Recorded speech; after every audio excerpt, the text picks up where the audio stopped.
This is Money Moves on VSiN, the sports betting network.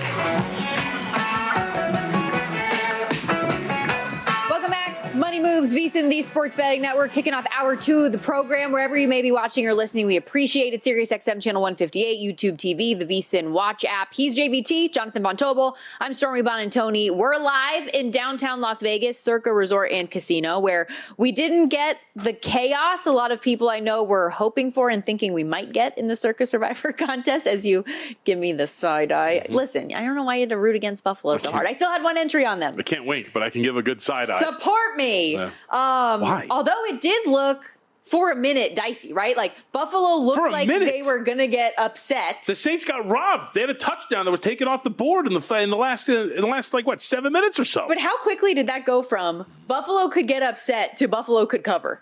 Dude, that's what did I tell you? Now I ended up being wrong, thankfully.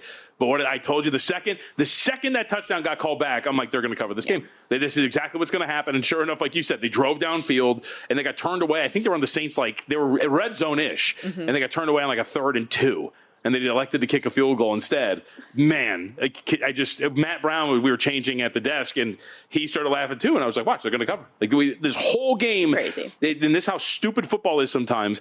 Your whole game, you're inside of that number. No sweat if you had New Orleans. And then all of a sudden you're like, oh, I've got to sweat out this final drive. And then please don't just break one to get a touchdown here. Yep. It's ridiculous. So with that, Buffalo gets through. And I know there are Survivor contests all over the country and everybody has different rules for theirs. But here at Circa, the biggest selection was the Buffalo Bills, 4,130 entries. The Tennessee Titans lose to the Texans, so Houston gets by as the second most picks, 3,694, as do the Detroit Lions against the Browns and the Patriots with a blowout win over the Carolina Panthers. The biggest knockout this week was the Los Angeles Chargers falling to Jackson Dart and the Giants, 784 out there. The Green Bay Packers, are out despite the tie last night against the Dallas Cowboys. And that's a killer. And as somebody who has lost on a tie to get knocked out of Survivor in the past, a few years ago, got through to week 10, but the Pittsburgh Steelers and Detroit Lions had a tie. That knocked a ton of people out. That happens. So they're out. The 49ers are out. In total, we are down from this week what was over 1,300 entries to 1,406. There are 1,886 up in the air tonight, 1,830 of them on the Denver Broncos, who are 7.5-point home favorites to the Cincinnati Bengals tonight. 1,830? 1,830, yes. Oh, because they're not on the. Sorry, I got confused because they weren't up there, so I got a little. Yeah, that's the result. So since they haven't played, okay. Yep. So they were the third most picked. This week? I mean, maybe Derek has said this already, or if you know off the top of your head, what's the record for most consecutive weeks where the number one selection has survived? Oh yeah, I don't know. That is a good question. It's perfect so far. I mean, this has been kind of the theme of Survivor this year, which has been the number one selection being it. I mean, I hope I jinx it, as our Ortega, our producer, says in our ear, because I mean, at some point we need some carnage. Yeah. The last 2 weeks, the Packers have been responsible for eliminating just over 2,000 entries, and that's like the closest we're getting to some carnage. As Brian says in our ear, he is part owner of the Green Bay Packers. You're welcome. Two-time part owner. There are 54 on the Dolphins tonight, 1 on the Bengals, 1 on the Jets. So some people trying to go a little cute. Yeah, I mean, I would have now cute would be you only have 1 entry and you're using it on the Dolphins. That is getting cute. But I'm going to assume that the people who have those entries have multiple entries, maybe even all 10 still alive. You're trying to go against the grain a little bit and trying to move on. The Dolphins one doesn't make too much sense to me, only in that you mentioned there was how many on the Titans? 2, 1, something like that? 2. Yeah. If you have all 10, then like burning 1 on the Titans when you know that the Texans are going to be a first or a second selection, then I think that makes some sense if you got the entry to burn. The Dolphins, I mean, what are you really doing? That to me is getting cute to an extent because you're like, all right. 54. That's a pretty, it's a 2.5-point favorite. Like decent chunk. It's not really exactly like you're running out there. But as Adam always says, Adam Burke, of the 32, assuming that you are going to move on and win, got to use 20 of them at some point, including Christmas and Thanksgiving. Yeah. So maybe get them out of the way instead of using some of these popular selections early on. So it's going to be interesting because it's I have this the Survivor Atlas thing that I've signed up for and looking at, and mapping out the rest of the way. It gets pretty freaky after this week. So And that's assuming that we're going to probably be again on the top selection, which on paper looks like the Colts. Which, that's a good point as we switch to the Circa million picks. I mean, this has been bad, the consensus picks every single week. So they go 2-3 this week. Stale line on the Atlanta Falcons +1 gets there, but it would have gotten there at any number anyways. The Packers, Vikings, and Chargers, none of them cover the spread. The Rams cover the 3.5, but I mean, how good did Indianapolis look this week? So you mentioned the Colts. I think they're definitely in play as one of the top picks this week, although Buffalo will be as well, I'm sure, because we only saw about just shy of 30% of the field use Buffalo this week. We thought that number would be higher. They've got the New England Patriots this week, but does that suddenly look less attractive after what we saw New England do against Carolina? I mean, it's funny how you look at these results. The result in week 1 against the Raiders looks more quizzical for New England. I mean, how did you lose that game given the way that you've looked at least this competent moving forward? Now, you did have the blemish also against the Pittsburgh Steelers, a game in which you should have won, but you turned the ball over 5 times. But to your overall point, New England has looked quite competent here in the early going of the season. But for the Colts, yeah, I think you feel pretty confident. You had 2 touchdowns taken off the board in a game that you lost by 7, both of them courtesy of Adonai Mitchell. So that's pretty tough. One of them courtesy of dropping a ball before he crossed the plane, something that Colts fans and teammates will be familiar with. As you remember, Jonathan Taylor last year in a game against the Broncos did the exact same thing. They were on the verge of blowing Denver out in Denver, and then everything fell apart after that. But this team looks competent. Kind of. I don't know how much you watched of it yet, or if you got a chance to get eyes on it, what you were doing yesterday. A little old Danny Dimes popped up, like just a skosh, on an interception early. But for the most part, I think that this team looks like exactly what they've looked like through the first few weeks. And there was an opportunity for them to beat the Rams on the road in L.A. And I think that speaks to how good this team has been and where Shane Steichen has them. And I would expect, as it has been reported, Colton Miller, left tackle for the Raiders, their best offensive lineman on a bad offensive line, has a high ankle sprain, is going to be out for quite a few weeks, that this should be an opportunity for Indianapolis to get right back on the winning thing, the winning side of things. I am pretty frustrated with the Raiders this week, specifically Ashton Genty. As many of you know, if you followed along with the show, I have the season-long prop on Ashton Genty to have 7 or more rushing touchdowns. I threw in an alt for 10+. Yeah, it's 3 touchdowns in the game. Amazing. 2 of them are receiving, so not ideal. We were talking about it before the show. If you were to tell me that Ashton Genty would have 3 touchdowns in the game, I'd be over the moon. And instead, I'm not so pleased. Does have 2 rushing touchdowns for the season, but we got a long way to go. How about Geno Smith yesterday, too? That was bad. 3 interceptions, and bad ones, too. The 2 of the interceptions came on the exact same play. Yeah. It was a deep in route, and safety's just lurking over the top, reads it perfectly both times, just undercuts it and grabs it. That was really bad. Yeah. And you can make the argument that Grumpy Ben Johnson probably should have won the game by more because his team wasn't doing that much in the first half. So that's the other part. I think Caleb Williams deserves some credit for leading his team on a late drive to potentially win a game, and the Bears get 2 straight wins here. But this Raiders team, it looks ugly, and this offensive line is the worst. I think you can argue in the NFL if you incorporate run blocking in just what you're responsible for as a whole, because obviously the Texans are going to be up there for how bad they've been. But this looks really bad for the Las Vegas Raiders, and if that's going to continue to head in that direction, we have a new candidate for fewest wins in the NFL for sure. So speaking of interceptions, I mentioned this stat earlier in the program when Jay Morrison was with us, and great conversation, by the way, with Jay, Bengals beat writer. If you missed any of hour 1 of the show, you can always get Money Moves wherever you get your podcasts and listen to that in full. But Jake Browning has thrown 5 of them through just over 6 quarters of play for the Cincinnati Bengals. They are getting 7.5 points in Denver, taking on the Broncos, total 44.5. That is the second start of the 2 games we have on Monday Night Football. The Jets, who you mentioned, 2.5 point spread. Well, we're seeing 3s now all over the place here with the Dolphins getting laid at home, total 44.5. Whoa, okay, got to rephrase that. Sorry, apologies. As I said it, I was like, all right, maybe second day in a row. Laying those things. I didn't know what I did. I was taking off. Is JB back there? Here, come on.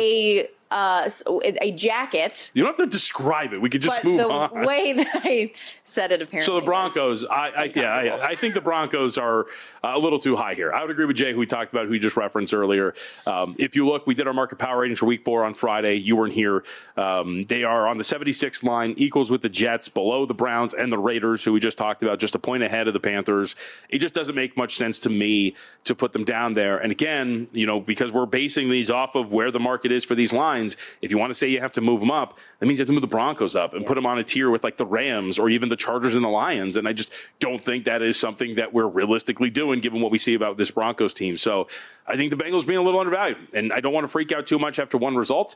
The biggest point of evidence is what we just watched in Dublin on Sunday morning. Mm-hmm. The Vikings looked like world beaters and the best defense in the NFL, and then all of a sudden it looked like they had never seen DK Metcalf in a receiving game before and got absolutely obliterated by the Steelers. So it's one result, it's 1 week. Get a little extra time to kind of lick your wounds, get ready for your opponent because you're playing on Monday night. I think 7.5 is a little too much against the worst quarterback in the NFL, I can say as a fact. We're going to get into both of these games a lot this hour. We have VSiN's own Josh Appelbaum joining us in about 20 minutes to give us kind of the market perspective, where the public money is coming in, where the sharps are betting. We've already seen a little bit of under money on this total in particular, down from the 45.5 to 44.5. For the Jets and Dolphins, something I do think is interesting is the rest advantage here for Miami, and maybe this is a reason why they're getting laid a little bit more. And I need to stop with this. What is wrong with me? It's like when you go to do a Hawaii game and you get the lays when you get off of the plane. It's one of those things. Dolphins haven't played since last Thursday, and obviously they showed a lot of grit, were pretty competitive and chippy in that game with the Buffalo Bills. Ooh. At home this week with a massive rest advantage. Meanwhile, for the Jets, second straight road game. Tyrod Taylor started last week. We have Justin Fields back from the concussion, so maybe a little lack of offensive continuity for a unit that's already middling, and the rest disparity. Also, fun fact, Dolphins have won 9 straight home games against the Jets, because I know you love those. Monday night, pretty good time for Brocco, I think. Oh, I would agree. Monday Night Football is actually better with Brocco than other sportsbook. All NFL player props, minus 110 instead of getting juiced to the 120 or higher. Use our promo code VSiN, VSIN. You'll claim a 50% deposit bonus and unlock ongoing rewards. PlayBrocco.com is how you can get involved. Again, PlayBrocco.com. We've even got Brocco's lines on our VSiN betting splits page these days. You got to check it out. Bet smarter every Monday night.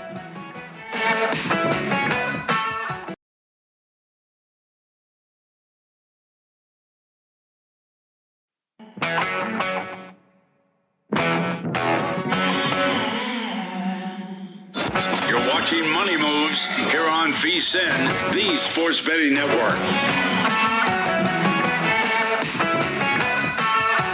The NHL season drops the puck October 7th. We are just over a week away, and VSiN's got you covered. Our NHL hub over at VSiN.com/NHL is packed with team previews for every team, futures, insights, award markets, and our experts' best season-long bets. Jonathan Davis did a lot of wonderful work. Check it out today, VSiN.com/NHL, with new content and features rolling out all season. You'll have everything from Stanley Cup contenders to player props all in one place. Get ready for opening night at VSiN.com/NHL.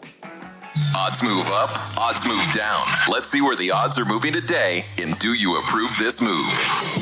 All right, do you approve this move? College football edition. After lines dropped yesterday, there are a handful of games that we've seen some significant and in some cases just interesting odds movement. And I want to start with this Iowa State at Cincinnati game, which I know might not be the top game on everyone's radar this week, but it's been all over the place. Opened Iowa State -3. When we were on the air yesterday, it was +1.5. When I made this graphic, it was -1.5 with Iowa State. And now I look at DraftKings and they're getting 1.5 all over again. Nobody knows what to do with this. Yeah, so part of me, and like flipping, from 1 to 1, not the biggest deal in the world. Part of me, I want to go 2 ways with this. The first of which is the market has tried multiple times now to kind of short this Iowa State team from a spot perspective. Remember, they tried to do it coming back from Ireland. It did not work. It did work in the Arkansas State game. In fact, they probably should have lost that game because they had multiple touchdowns. Arkansas State did get called back in that contest. But the whole point here being is that they've kind of proven to be a little spot proof for the most part. They've at least taken care of business and won some of these games. We know that the stud defensive tackle that we were talking about this yesterday, is probably going to come back for Cincinnati. So that's a pretty big deal against an Iowa State team. You can speak to this a little bit more, but seems to be playing a little bit bigger, right? Playing some of their tight ends more, running the ball a little bit more, and having a very strong presence on the interior of that defensive line for Cincinnati probably could make a pretty big difference. But at the end of the day, I mean, is Iowa State to the point where they're only about 3 points better than Cincinnati on a neutral? I think they'd be stronger at this point. I'd lean a little bit toward Iowa State deserving to be favored here at least. Yeah, the question is going to be the health of Iowa State more than anything else. Yeah. And I think maybe that's why we're seeing some of this back and forth. The defensive backfield had a lot of guys go down, which is why I mentioned to you on Live Bet Sunday that we see that that total at 50.5 seemed a little bit low to me. We're up to 52.5, so it is creeping here toward that direction. Iowa State had, I think it was 3 different DBs go down. They were already missing Jeremiah Cooper, who is one of their stars. Their next best player in the secondary went down, and it was a lot of things there. So we'll get those injury updates from Matt Campbell tomorrow. It's also, to bounce back from taking on such a high-level coached team such as Arizona, it's got to be rough to bounce back from that. And you see on that graph, you see Arizona's getting played against Oklahoma State from 16.5 out to 19.5. OK State's fired by Gundy. Their lone wins to UT Martin, but back in Arizona's team that just got blown out. You were on the sideline. You got to talk to the great Brent Brennan. I would think that you would agree with this statement. I think that's more about Oklahoma State, than Arizona. Yes. Okay. Yes. Did you see how much people were playing Arizona on Saturday, though? I did. Got down from 7.5 to as low as 3.5. I was shocked. I do local pregame on Saturdays, and I brought it up. I was very surprised to see that there was that one-way traffic for arguably one of the best coaches in the country. The market was very, very wrong. This is going to be a fun one. Vanderbilt at Alabama. Opened tied -14. We're now largely seeing -10 in favor of Alabama. There's also 9.5 at FanDuel and ESPN Bet. College Game Day is going to be out there in Tuscaloosa. Obviously, Alabama just knocked off Georgia between the hedges on Saturday. Vandy 5-0, scoring points at will. Diego Pavia is a dog. What do you think? So I think there's probably an obvious thought of, especially situational cappers in college, saying that this is a letdown for Alabama after what happened against Georgia. I would argue, though, and I don't think that's like the whole 4-point line move here, but I would argue, Stormy, if there was going to be an opponent that you were going to be hyper-focused on following Georgia and you weren't going to fall asleep at the wheel for, it's probably the lowly Commodores who upended you last year, is it not? No. And now you get them back at home? If Kalen DeBoer, this is like the challenge to Kalen DeBoer, if he's worth his salt here as a head coach, this team's bleeping ready to go for this game after what transpired last year. You cannot slip up after what you just pulled off against Georgia, and I would assume that they're going to be ready. I'm just going to be curious to see how far this dips, if it gets under 10 and how much farther it goes, because if it's going to head in that direction, I'd be tempted to lay a shorter number here with Alabama in a big revenge spot for them back at home. It is worth noting, though, I mentioned Diego Pavia as a dog. He covers these numbers, 10-2-1 ATS as a road dog since 23, in his 12 games as a dog at Vandy. 7 outright winners, one of those, of course, being the aforementioned Alabama Crimson Tide last year. This year, through 5 games, 4-1 against the spread, covering by an average of 15.3 points. I talked about Miami earlier today. Love them in the ACC. You've got a national championship future on them. They're at Florida State coming up this week, and the Seminoles are getting played after the close loss at the buzzer against Virginia. From 6.5-point favorites down to 4.5. Miami is Superbook as low as 4. Do you approve this move? I guess it's like 6.5 to 4.5. It's not like the biggest move in the world, if you will, taking 6.5, 5.5, and everything in between. So I can kind of get it to a certain extent. I don't think I would venture a guess it doesn't get much lower than this for Miami, given where we're at. You get the extra day of rest, so it does matter a little bit. Florida State played on Friday, so there's that little bit of aspect to it. So that does kind of help you out if you're Florida State. And I also think we should give Virginia some credit. We talked about this on Friday when you weren't here, going through some of the offensive numbers, which was just, look, Virginia offensively was very good in the 4 games they had played before taking on Florida State, and then that showed again. So maybe Virginia's just a pretty good offensive team, and that showed out at home as a dog against the Seminoles. I would expect that Florida State's going to be prepared and look a little bit better and more sharp defensively. But to the end of the point, as you and I have said, I think we both think pretty highly of this Miami team, and I would expect that they take care of this spot. Yeah, I was reading an article from Adam Burkup at VSiN.com this morning, looking at some of the line moves from Sunday to now, and he said that in his power rankings, he has Miami no lower than a 9-point favorite at SMU the rest of the way. 15 or higher in every other game on the schedule. This team looks like they are the real deal. Oh, so he's got them 9 here. They have a pretty clear path after Florida State. Duke at Cal. Duke was laying 3.5 on the road, but the Cal Golden Bears, coming off their win at Boston College, getting a little play here, seeing a full point move. We are under that key number of 3 for Cal at home. The immense sample size, I believe, of Jackson. No, sorry, not Jackson. I was going to go Jackson Smith and Jigba, a different 3-letter. Jared Sangapula-Tele. Short sample size, but I believe a perfect 2-0 straight up and against the spread as an underdog in his career. 100% of the time, he has won and covered outright as an underdog. I would expect that this is, again, a similar play in terms of just the way the Cows played. A great response and great call by you, by the way, as well, for them to go out across the country and take care of business and get an outright win against BC as a 6.5-point dog. And now you come here. I guess my question would be, do you think Duke is a similarly rated team to that of Minnesota? Because it's a pretty close number to what Minnesota was laying on the road, is it not? It was like about 1.5-point spread. I'd say that Duke is a little bit better than Minnesota. Are we getting to the point where we're getting too short for these Cal games? Cal did win that game against Minnesota by double digits. I will. Yeah, and they controlled it. You were on that game, right? Correct. They controlled that entire game for the most part. After everybody was talking about how this was the first real defense that they were going to play, and JKS had a pretty sharp game. I do wonder. I know Duke is going to try to come out a little bit early this week, but that body clock late game can be tough for those East Coast games coming out west. 7:30 Pacific, 10:30 Eastern, which means they're going to be playing that fourth quarter like 1:30 in the morning in their brains. Should also note, because I don't think we said it out loud yet. This is your game this week, right? Yes. I will be on the sideline, ESPN late night there. You get a good one.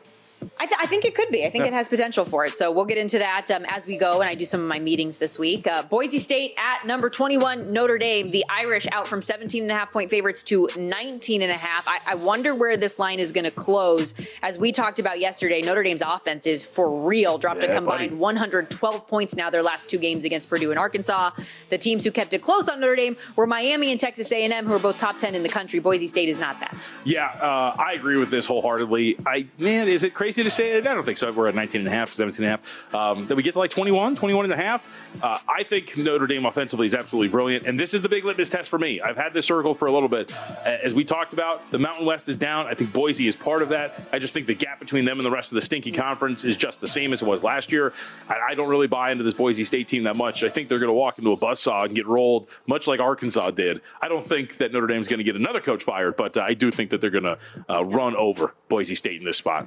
Mississippi State, Texas A&M out from 11.5-point favorites, Texas A&M that is at home, to 14.5. And I don't know if there's an injury or something, or if this is just really how people think, but I think that 14.5 might be out too far if Mississippi State's healthy. They're good. I know there's a potential letdown after the overtime game against Tennessee, but I don't know if they're getting the credit they deserve for how they've performed to start this season. Also, Texas and Florida, we are off of that key number of 7. So Texas favored by 6.5 now. Yeah, going back to the Mississippi State game, I'd have to talk to somebody smarter than me when it comes to handicapping college football, but I would guess that a letdown spot is not enough for the market to push through a keyish number of 14. But then again, maybe they just got piled on because of that situation coming up here. And it is college kids, and those situations are pretty strong at times. I know that the 2 games where they've played better competition have been at home, but for over 2 touchdowns. And we talked about, I have my questions about this offense for Texas A&M, and it's not exactly looking wrong after they faced a bad defense in Notre Dame and then looked stuck in the mud last week. Another big mover in the Big Ten, Illinois at Purdue. Illinois was favored by 12.5 at open, down to 8.5. Penn State, UCLA. The Bruins getting a little bit of love, down from 27.5-point dogs to 24.5. So there you go. We've got to step aside. When we come back, more money moves. Josh Appelbaum helping us break down the Monday Night Football doubleheader tonight.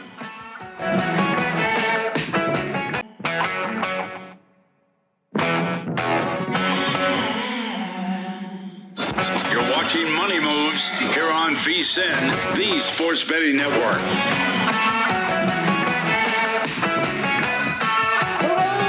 Monday edition of Money Moves, VSiN, the Sports Betting Network. Stormy, Buonantony, Jonathan Von Tobel with you. Time to get set for the Monday Night Football doubleheader that is upon us tonight as we round out Week 4 of the NFL season. To help us out, Josh Appelbaum joins us here on the Progressive Guest Line. You can follow him on X at Josh_Insights, our VSiN betting analyst, market insights expert. Also, if you haven't already, check out the All Systems Go podcast.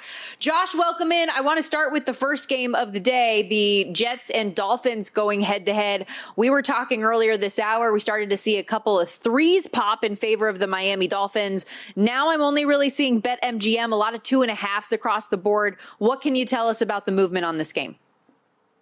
Yeah, Stormy, JVT, great to be with you. Stormy, great job by you really focusing on will we or won't we get to this key number of 3? Because obviously that really changes everything. If you like the Dolphins tonight, you really want a -2.5 or less. If you're looking to go contrarian a bit, go with the Jets. You're looking for that 3. So I doubt we'll get to the hook 3.5. Doesn't look like we're getting down to 2. So this is going to be a kind of ping pong game with the odds makers here, depending on which side takes in more money between now and kickoff. But I'm going to look toward the Dolphins guys to win the game on the money line. That's my play. You can still find the Fins around minus 150-ish if you shop around. But kind of the way I was reading the game, Stormy, is that all movement liability has been toward Miami. A lot of these sports books opened Dolphins around minus 2.5. You mentioned how we're going to 3. The juice has always been on the Dolphins side, minus 2.5, minus 115, minus 120. We've never gotten down to 2. So this isn't like a massive, two-point move or full point move. But really, if you just focus on the juice, it's always been leaning toward Miami. You look at DraftKings, it's pretty much a split ticket count. I was surprised by this. Only right now, I believe like 54% of spread bets are going with Miami. I thought that'd be higher the way they battled pretty hard against Buffalo. And then obviously you've had the Jets. Both teams are 0-3. Jets did cover, though, last week against the Bucks. But what I like is where you guys are at Circa. Only 54% of tickets on Miami spread, but over 70% of the money on the Miami spread. So that tells me out in the desert where you guys are at, bigger wagers here are going with the Dolphins. I mentioned with the money line, what jumped out to me, if you look at the splits at Circa on just winning straight up, only 42% of money line bets, but 86% of money line dollars on Miami. So if you layer in some of these straight up system matches, they're all lighting up on the Dolphins. Favorites this year just straight up are winning 43-18, 71% of the time, 6% ROI.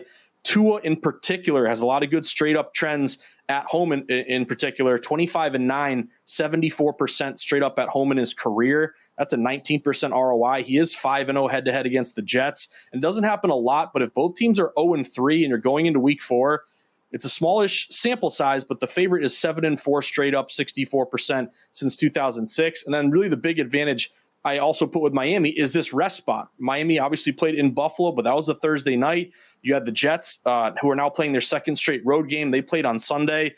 If you like the Jets, I think the teaser's there for you, 2.5 up to 8.5. But the way you were lining up this game, Stormy, just looks to me based on the juice, the movement, these system matches. I'm going to play the Fins here to win the game. Again, shop around. You can find around minus 150 on the money line. All right, let's go to our other matchup then. Bengals and Broncos. What do we think? Yeah, JBT, to me, this is a lot harder of a handicap because you got kind of some angles here on both sides. So let's talk about the line movement, what we've seen here. This line actually, of course, has gone toward the Denver Broncos. They open at some shops as low as -6. You're now showing 7.5.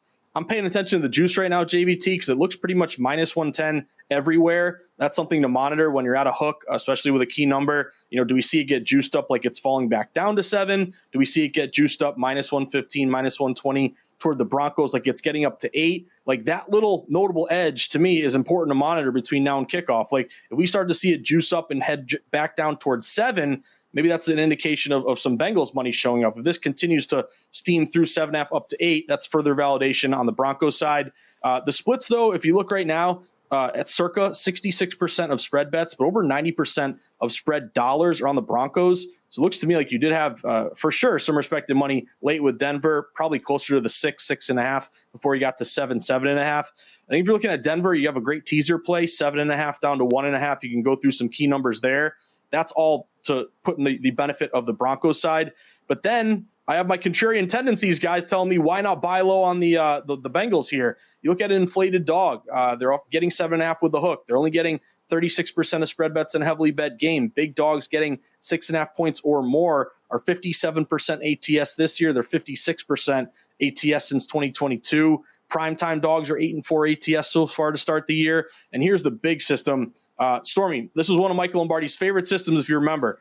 Dogs off a blowout loss. You get blown out by 20 points or more. You actually come back and you play pretty well the next week. It's just the ultimate buy low spot. They're 4-1 ATS this year. They're 57% ATS since 2018. So this is a tough handicap for me. What I'll be leaning right now is maybe teasing down the Broncos and pairing them up with possibly the Rams. This is a Thursday night game where the money has already really moved pretty big toward LA. Maybe that's Brock Purdy and his toe injury, but the Rams have already gone -3 up to 5.5, even 6. You have a lot of angles here with Thursday night football favorites, 4-0 straight up this year. They're 73% straight up since 2007. So you have some options here. The clear play to me tonight of the two games, though, is the Miami money line. Well, now you've got me thinking maybe I just do a money line parlay with the two favorites today, get a little bit over even money if you bring the Broncos and the Miami Dolphins together. So Josh Appelbaum joining us here on the Progressive Guest Line. Both of these totals for Monday night currently sitting at 44.5. Any notable movement or percentages we should know on these totals? Yeah, I mean, the one that jumped out to me, Stormy, was the Miami under, because a couple of things are going on here. One, it really hasn't moved off the opener. It was pretty much 44.5, still 44.5.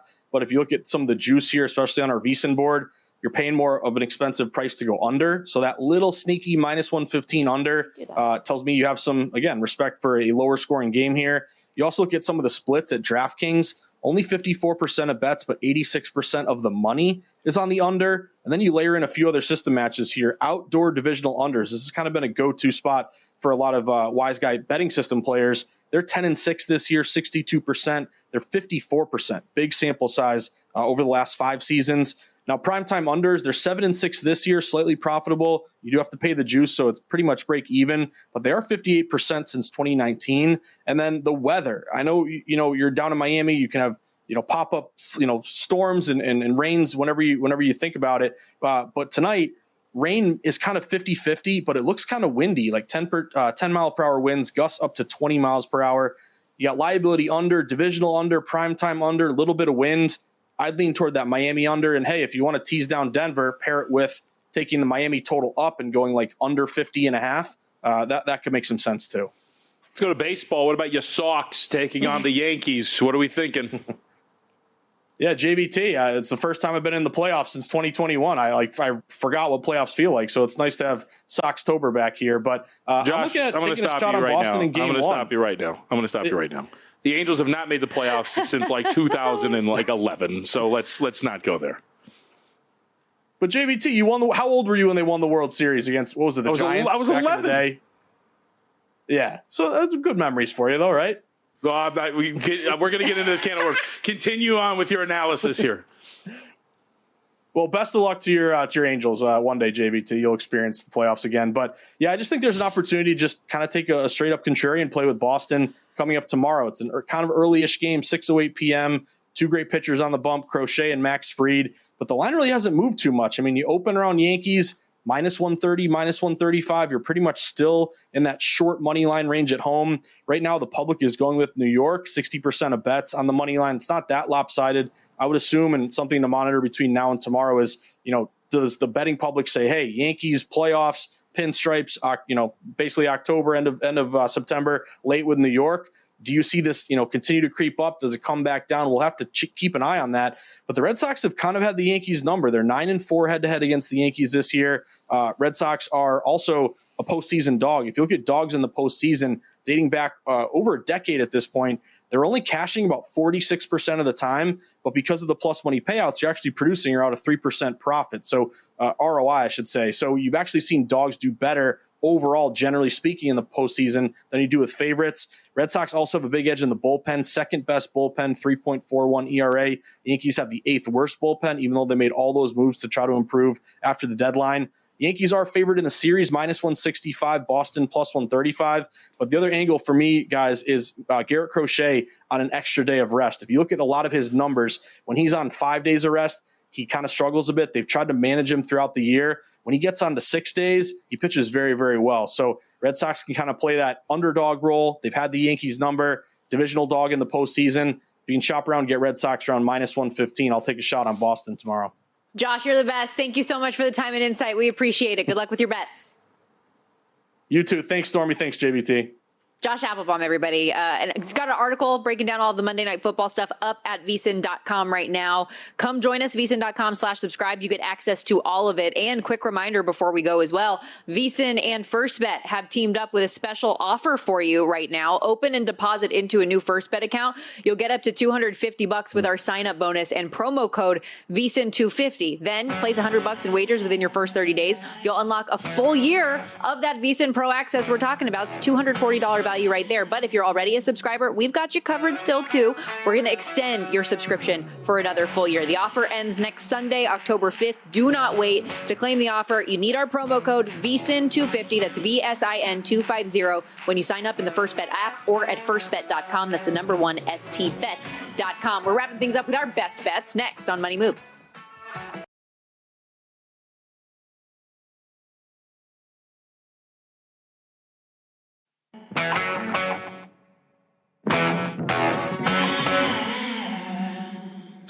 You're watching Money Moves here on VSiN, the Sports Betting Network.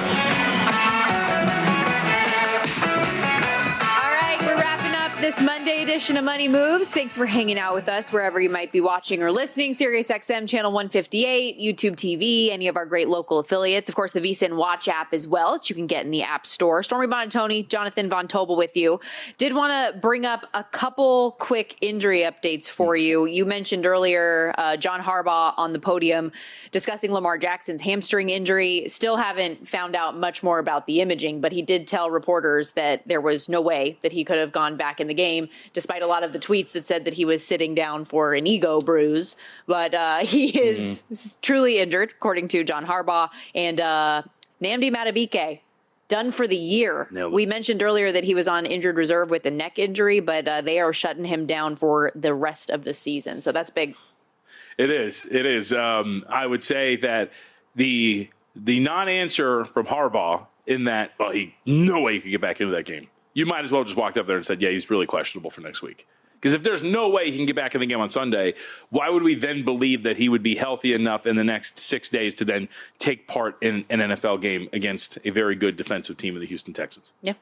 So officially, I would say questionable at the very least. So thoughts then immediately just on the Ravens minus 3.5 hosting Houston, total 42.5, or you want to save that for tomorrow? I mean, they'd probably save it. I mean, again, it does depend on whether or not he's going to play. Initial glance actually would maybe be under. I know that the Ravens defense has not been good, but as we watched against the Titans, I mean, there was a sack of C.J. Stroud in which his offensive lineman allowed a defensive tackle to just walk by him and get him before he barely got the snap. So it was the craziest thing ever. It was a split second. Yep, it was bad. We talked about it on the air. He literally just put his arm up and over, and he was grabbing C.J. Stroud. So, yeah, that offensive line is a problem. But lots of injuries for the Baltimore Ravens coming into this one. And obviously they were missing a lot of pieces already entering the game, and then the injury bug just continued to rack up for them. Also, speaking of quarterbacks in question, apparently Brock Purdy is in question for his status once again this week following the loss to Jacksonville yesterday. Is there this big of a difference at this point between Brock Purdy and Mac Jones? Now, that does, of course, open the conversation to did they overpay him? I don't want to have that conversation now, even though they probably did. But Mac Jones is obviously a little bit healthier in terms of the production. You can't really argue that Purdy's been better. I think an injured Brock Purdy and a healthy Mac Jones are probably the same guy. Pretty, right? On to make a third reference to the show today, right? Which image is different? What's the difference between the two images? Spider-Man They're the same image. Yeah, exactly. So I don't think you push it. Just if he's hurt, he's hurt, or let him get the turf toe surgery because it seems to really be bothering him. Didn't really look great against the Jags this last weekend, so why don't you just go with Mac Jones? He went on the road, got you a win against New Orleans. He's good enough. He gave you a gritty victory over Arizona back at home. Just roll him out there. And it's the short week for them, taking on the Los Angeles Rams on Thursday night. We know how good that defense is. So you talk about line moves. We had that, the do you approve this move for college? That moved pretty quickly. That went from 3.5 to straight to 4 we're at 5.5 in favor of the Rams at home. I was going to say some rapidity before we got the news.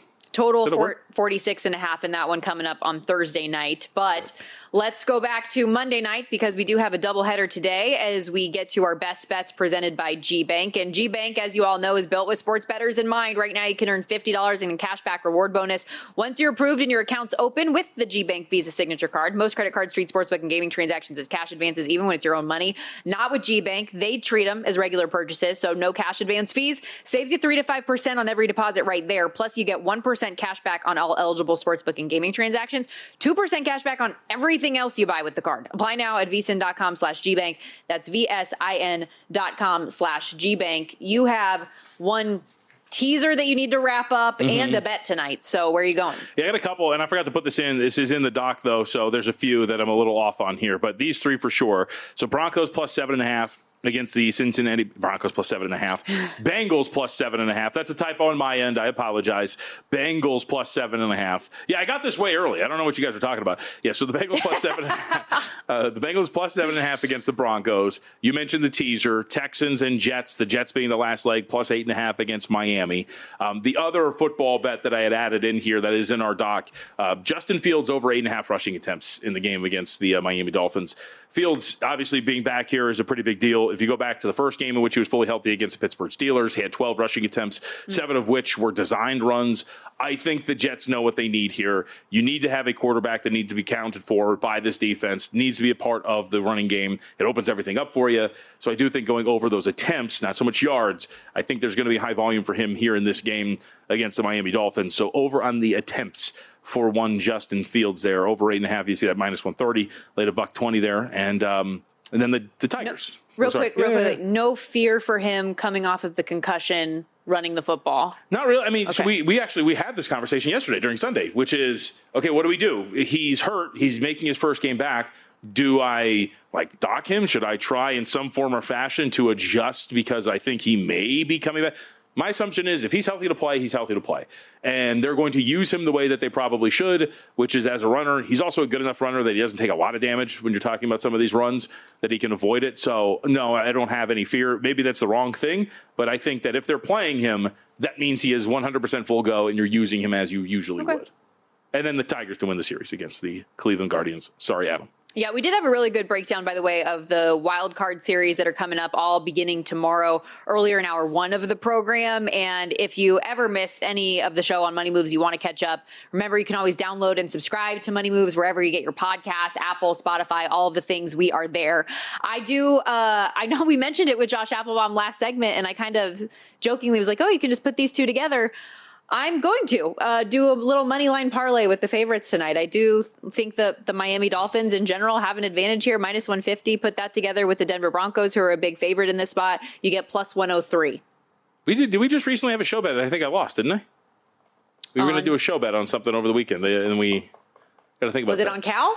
No, something else. I'll look back and I'll remember it. But because I was just going to say we're going head to head here, I might as well just put this on the list of things. Bing bong, yeah, add it to the list. But I do have a play on the Jets specifically for Garrett Wilson today. And I know this might be a little bit low-hanging fruit. I wouldn't be surprised if when all of the data comes out and there's most bet props if this is on it. But I think it's the right way to go. Garrett Wilson over 62.5 receiving yards. I think we're up to 63.5 a lot of places now, and this number is high, but 64.5 as you see on DraftKings right now. He's gone over this in 2 of the 3 games, no matter what number it is. Targeted at least 8 times in all 3 games, but this is more of a fade of Miami secondary, honestly, than it is a bet on Garrett Wilson. The Dolphins entered the year with what we already expected to be the worst defensive backfield in the National Football League. They have delivered on that promise. They have been bad, and they are decimated by injury. They've got 6 different defensive backs right now that are either out or on injured reserve. So this is a barren group who, Storm Duck, their nickel, Jason Marshall, among these guys that are out. Their defense, 32nd in EPA per play, 32nd in success rate, 32nd in EPA per dropback, 29th as well in explosive play percentage. So there are so many different ways that we could get home here, whether it is volume. And I know that you talk about the run game for Justin Fields, but he gets Garrett Wilson, that is 39% target share. So when they are passing the ball, they're passing it to Garrett Wilson, and the explosive play rate against being so high, if he gets a couple of deep balls as well mixed in there, I think it could be a good day for Garrett Wilson. And this is the team you think has the edge over the New York Jets?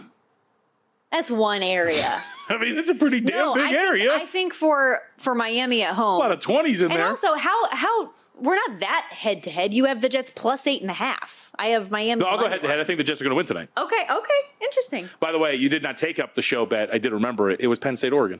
You should have done it. I didn't take it up? No, you didn't. You were a coward because you're 0-2. Because I didn't do money line. I said plus 3.5. I made it a best bet. We have a doc in which we have kept track of all of our bets for the season and whatnot. Kudos to you for already marking Avery Johnson down as a loss in the Heisman tracker. I did. Just fat L there. Left Lenoris Sellers up. I should have marked that off too. I do want to give us a little bit of credit though, because this was the best week by far that I know I personally have had betting the college football, and I'm probably going to mess it up tonight with these 2 plays. We'll see how that goes. But 4-1 on the college football plays this past week, and the NFL, I think I was 7-2. So pretty good. We'll see how much we mess it up. Your NFL plays have been awesome. I don't know why you're so mad about it. I'm not mad. I will not invoke any bad juju on what is going on right now. I don't think it's any bad juju, is it? I'm a little stitious on these certain things. Not superstitious, just a little stitious. Yeah, just a little stitious. Absolutely. Well, no, I was getting clocked by college football. So I was very pleased to finally have that turn around a little bit. We'll see if we can keep it going this week. I don't know. I'm excited for the Monday Night Football doubleheader. You're excited for the Super Bowl halftime show. Yes, Bad Bunny. Very much looking forward to it. You are not familiar with his work.